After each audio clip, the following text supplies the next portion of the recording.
안녕하세요 유튜브 시청자 여러분, 제자르입니다. 토트넘이 4월 13일 토요일 저녁 8시 30분에 뉴캐슬 원정을 떠날 예정입니다. 한국 시청자 여러분들에게는 좋을지는 모르겠지만 현지에서는 오전 11시 30분에 열리는 빠른 시간대의 경기이기 때문에 토트넘 선수들이 어려운 뉴캐슬 원정에서 정상 컨디션을 보여줄지 벌써부터 걱정이 되는군요. 이런 상황인데 어제 저녁 시간에 맨시티가 FA컵에서 계속 올라가면서 연기되었던 맨시티와 토트넘의 경기가 확정이 되었습니다. 영국 시간으로 5월 14일 저녁 8시에 토트넘 홈 구장에서 맨시티와 경기가 잡힌 상황인데요.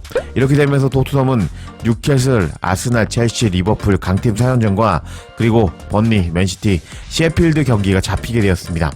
그리고 맨시티의 경기 일정을 살펴보면 노팅엄, 울버햄튼, 풀럼, 토트넘, 웨스트햄으로 일정이 잡혀버리면서 리그 우승을 위해서는 마지막에 다 이겨야 되는 맨시티라고 할 수 있는데, 맨시티 입장에서는 맨시티 킬러를 보유하고 있는 어려운 토트넘 원정을 떠나게 되었는데 막판 맨시티의 리그 우승을 맨시티 킬러 손흥민 선수가 막아내는 모습이 벌써부터 머릿속에 그려지기 시작하는군요. 현재 펩 가르디올라 감독은 머리가 좀 아플 것 같습니다. 이런 상황인데 토트넘과 뉴캐슬의 경기가 있기 전에 흥미로운 소식들이 전해져서 화제가 되고 있는데요. 관련 소식들 모두 알아볼까요? 우선 지난 노팅엄과 경기에서 베르노보다 강력한 왼발 슈팅 능력을 가지고 있다는 것을 보여준 반더벤의 이번 시즌에 대한 포부가 밝혀져서 화제가 되고 있습니다. 해당 소식은 스포츠웹을 통해서 전해졌는데 내용을 살펴보면 반더벤은 토트넘 선수들이 5위를 차지해도 챔피언스 리그에 진출할 수 있다는 것을 알고 있지만 토트넘 선수단과 반더벤은 4위를 노리고 있다 고 주장했다. 토트넘은 지난 주말 노팅엄과 경기에서 승리하면서 빌라를 제치고 4위에 랭크되며 챔스 티켓 싸움에 유리한 고지를 점령한 상황이다. 그렇지만 엔제 감독은 4위 경쟁에 대해서 이야기하는 것을 좋아하지 않으며 일요일 기자회견에서 엔제 감독은 빌라보다 높은 순위를 차지하는 것에 신경 쓰지 않고 매주 토트넘이 약간의 진전을 보는 것에 더 관심이 있다고 말한 엔제 감독이었다. 엔제 감독은 셀틱에서 리그 우승 경쟁에 익숙했기 때문에 4위를 노리는 것을 가볍게 여길 수 있지만 많은 토트넘 선수들은 아직 챔피언스 리그 축구 맛을 못 본 상황이다. 반더벤은 4위 자리를 확보하고 싶어한다. 그리고 토트넘이 이런 상황에서 반더벤은 다른 팀들의 경기 결과에 따라서 5위로 챔피언스 리그에 가는 것을 원치 않는다고 말했다. 반더벤은 트리발 풋볼과 인터뷰에서 다음과 같이 말했다. 물론 5위만 해도 챔스에 갈 수 있습니다. 그렇지만 현재 토트넘 선수단은 5위를 하는 것에 초점을 맞추고 있지 않습니다.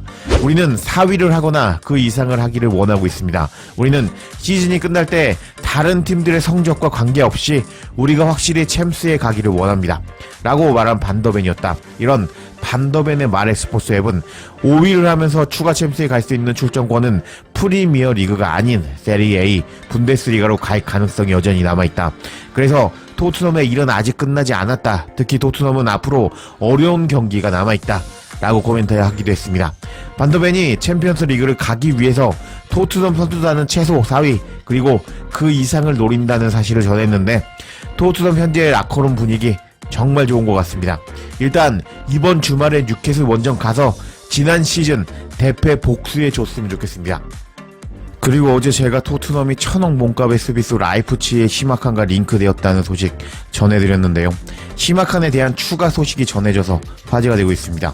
시마칸은 6천만 파운드 바이아웃 조항이 있다는 소식과 그리고 시마칸은 오른쪽 센터백과 오른쪽 풀백도 뛸 수 있다는 소식을 전해드렸는데 스피드 데이터베이스에 따르면 시마칸은 시속 35.5km의 최고 속도를 기록했는데 이 스피드는 미넨의 알퐁소 데이비스와 동등하고 프리미어 리그 뉴캐슬의 앤소니 고든과 리버풀의 다윈 누네스보다 빠르다. 토트넘은 확실히 수비를 개선하기 위해 많은 노력을 기르고 있는데 시마칸을 영입한다면 토트넘의 수비에 훌륭한 보강이 될 것이다. 여름에 무슨 일이 일어나는지 지켜봐야 될 것 같다. 토트넘은 최근 몇 년간 엄청난 거래를 성사시켰고 토트넘은 확실히 시마칸의 영입을 추구할 기회를 얻게 될 것이다. 하면서 시마칸의 속도가 엄청 빠르다는 소식이 전해졌는데 와, 시마칸 영입해야겠는데요.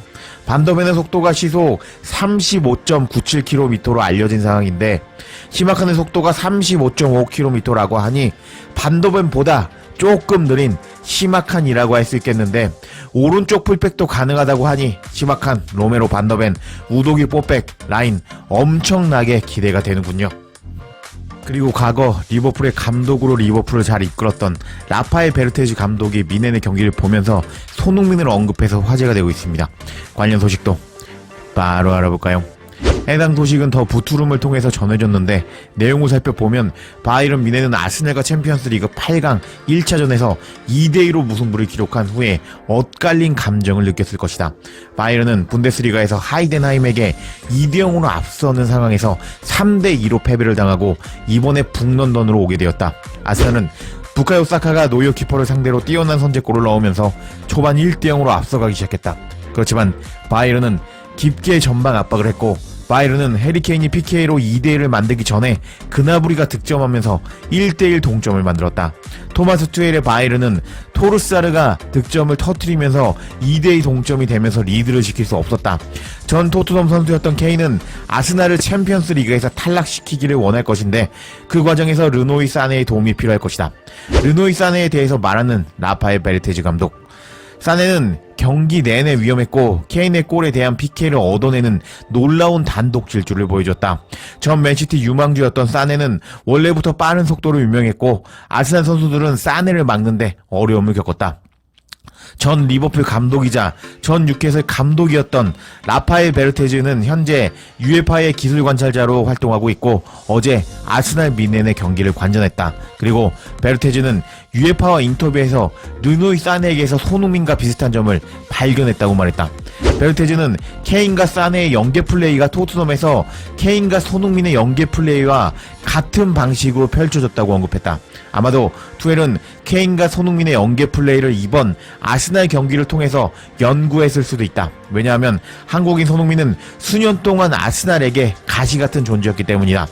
토트넘에서 손흥민과 케인의 연계 플레이는 이번 아스날과 경기에서 케인과 사네의 연계 플레이에 영감을 주었을 수도 있고 케인은 손흥민과 연계했던 것처럼 같은 방식으로 사네와 연계 플레이를 보여줬다.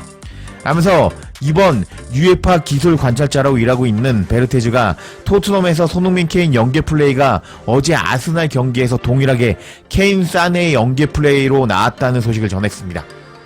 투헬 감독이 전술 천재라는 평가를 받고 있기는 하는데 이번에 베르테즈가 투헬 감독이 손흥민 케인 연계 플레이와 동일하게 케인 사네의 연계 플레이를 썼다고 지적하면서 프리미어 리그에서 수많은 합작골을 만들어낸 손흥민 케인의 연계 플레이가 얼마나 뛰어난지를 알 수 있었습니다.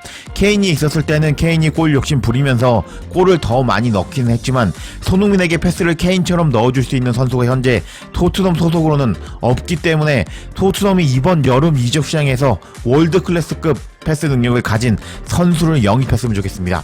일단 오전 중에 전해드리는 토트넘 소식은 여기까지인데요. 오후에 최소 1개 이상 토트넘 소식도 전해드릴 것을 약속드리겠습니다.